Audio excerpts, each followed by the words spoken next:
Halo semuanya, kembali lagi bersama saya Suci Dwi Pratiwi. Kali ini kita akan bahas mengenai perbankan. Kira-kira perbankan online itu gimana ya? Nah, simak video ini. Salah satu aplikasi yang saya gunakan untuk perbankan ini adalah BNI M-Banking. Apa sih BNI M-Banking itu?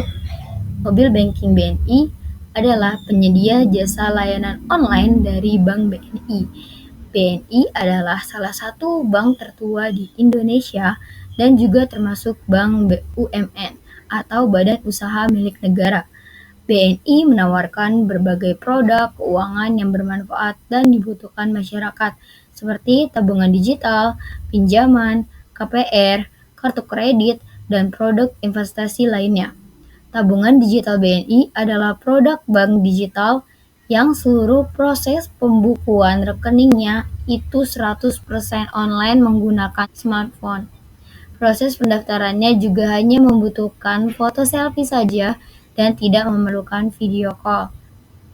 Rekening yang ditawarkan ada 3, yaitu ada Tab Plus Muda, dan Tab Plus Bisnis. Dalam beberapa menit, rekening langsung jadi dan bisa langsung digunakan. Setelah berhasil membuka rekening, Anda juga bisa mengajukan kartu kredit BNI di sini. Lalu selanjutnya, di sini ada keunggulan dari BNI M-Banking. Di sini saya menggunakan aplikasi ini tentu karena keunggulan yang ditawarkan. Selain itu, penggunaannya yang mudah, BNI M-Banking juga minim gangguan. Simak tentang keunggulan berikut ini. Yang pertama yaitu pada keamanan, yaitu tingkat keamanan yang tinggi yang digunakan hanya di satu smartphone saja. Apabila ada lebih dari satu smartphone yang mengaktifkan BNI M-Banking dengan user ID yang sama, maka smartphone terakhir itulah yang bisa mengoperasikannya. Artinya, BNI sangat memprioritaskan keamanan penggunanya. Seandainya satu user ID dapat beroperasi di lebih dari satu smartphone, orang lain mungkin bisa memanfaatkan kesempatan ini untuk menyalahgunakan akun tersebut. Selain itu, opsi login dengan pindai wajah maupun sidik jari juga memiliki tingkat keamanan yang tinggi. Artinya, hanya pemilik user ID itulah yang bisa mengakses BNI M-Banking di smartphone-nya. Jika pemilik pada opsi login manual, ini juga masih bisa terbilang aman asalkan pengguna tidak memberitahukan user ID, MPIN, dan password transaksi ke orang lain. Yang kedua mengenai desain, yaitu desain UX yang simpel. Aplikasi digital perlu menggarisbawahi desain UX sesuai target penggunaannya. Inilah salah satu keunggulan dari desain UX aplikasi BNI M-Banking yang sangat user-friendly, simple, dan tidak rumit. Ketika pertama kali menggunakan aplikasi ini, hampir tidak ada kesulitan yang saya hadapi. Pasalnya, semua menu, keterangan, dan form pengisian didesain dengan simpel dan jelas.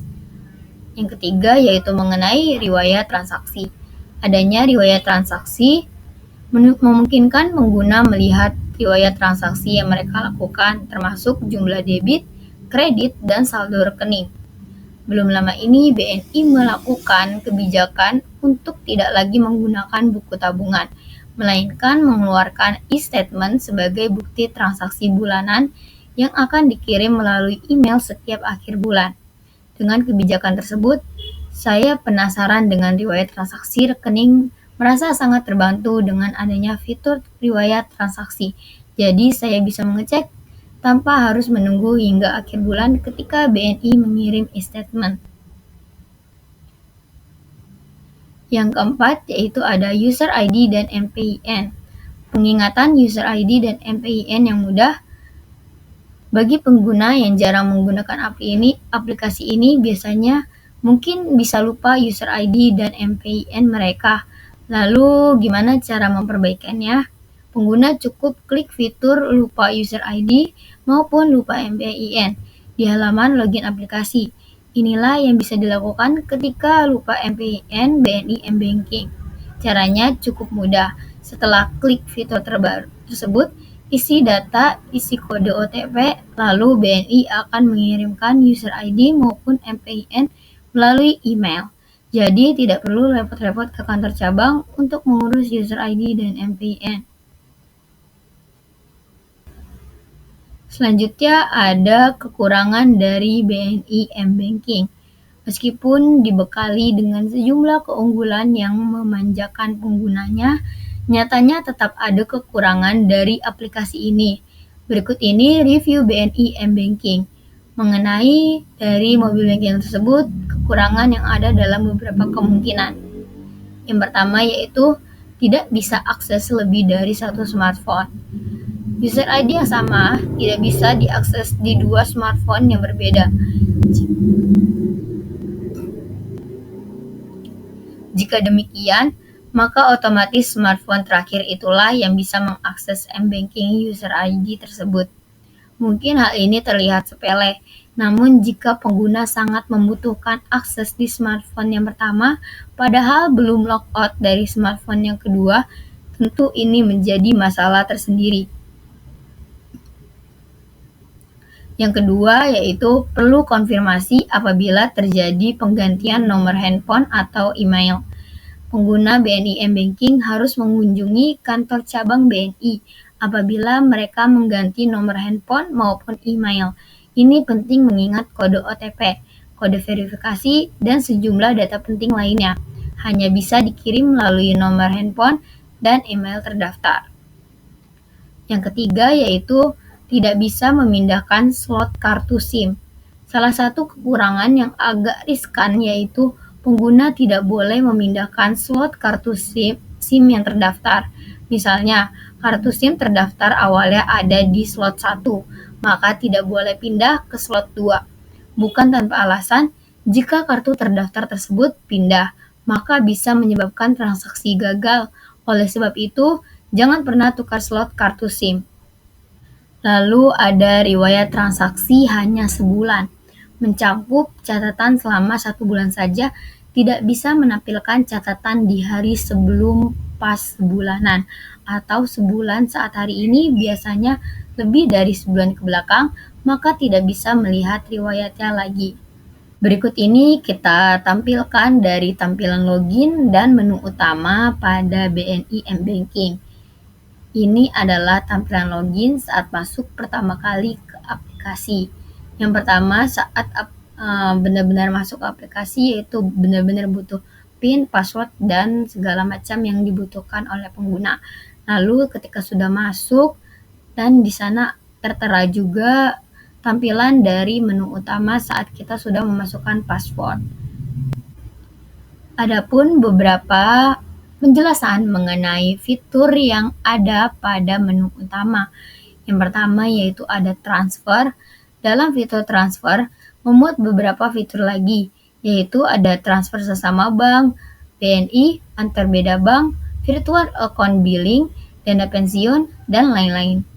Yang kedua ada e-wallet, merupakan fitur transfer dalam beberapa e-wallet yaitu ada ShopeePay, Dana, GoPay, OVO, dan lain-lain. Yang ketiga ada Life Goals, merupakan tabungan perencanaan masa depan atau Tapenas yang hadir di aplikasi ini. Fitur ini membantu saya menabung tiap bulan secara rutin karena saldo langsung akan didepositkan. Dana yang tersimpan di Tapenas bisa untuk biaya pendidikan, membeli barang elektronik, hingga biaya liburan. Yang keempat ada Digital One. Fitur ini memungkinkan penggunanya untuk mengajukan pinjaman kredit tanpa agunan atau KTA BNI Flexi secara online.